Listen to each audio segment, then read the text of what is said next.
महाविकास आघाडीच्या कार्यकर्त्यांना पोलिसांनी नोटीस बजावण्यास सुरुवात केली आहे। कायदा सुव्यवस्थेच्या पार्श्वभूमीवर पोलिसांचं हे सावधगिरीचं पाऊल। महाविकास आघाडीमधील कार्यकर्त्यांना पोलिसांकडून नोटीस पाठवण्यास सुरुवात झाली आहे। वरळीतील ठाकरे गटाचे पदाधिकारी अभिजित पाटील यांना मुंबई पोलिसांनी नोटीस जारी केली आहे।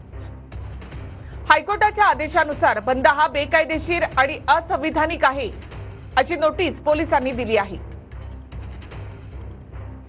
सदरच्या कालावधीमध्ये शांतता आणि सुव्यवस्थेचा भंग होता कामा नये असं पोलिसांनी या नोटीसमध्ये म्हटलेलं आहे।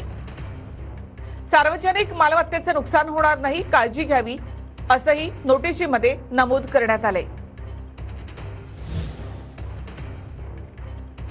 तर कोणत्याही पक्षाला बंद करण्याचा अधिकार नाही, उद्याचा बंद बेकायदेशीर असं मुंबई हायकोर्टानं म्हटलं। त्यानंतर मुंबई पोलिसांकडून आता महाविकास आघाडीच्या पदाधिकाऱ्यांना नोटीस जारी केली जात आहे।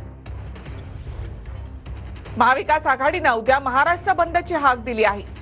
या बंदमध्ये संपूर्ण महाराष्ट्रानं सहभागी व्हावं असं आवाहन देखील करण्यात आलेलं आहे।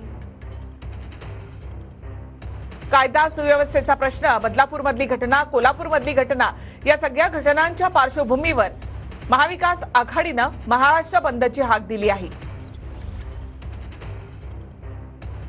या संदर्भामध्ये बंद केला तर कायदेशीर कारवाई करा असे निर्देश कोर्टाने दिलेत। बंद पुकारण्याचा अधिकार कोणत्याही पक्षाला नाही असं मुंबई हायकोर्टाने म्हटले।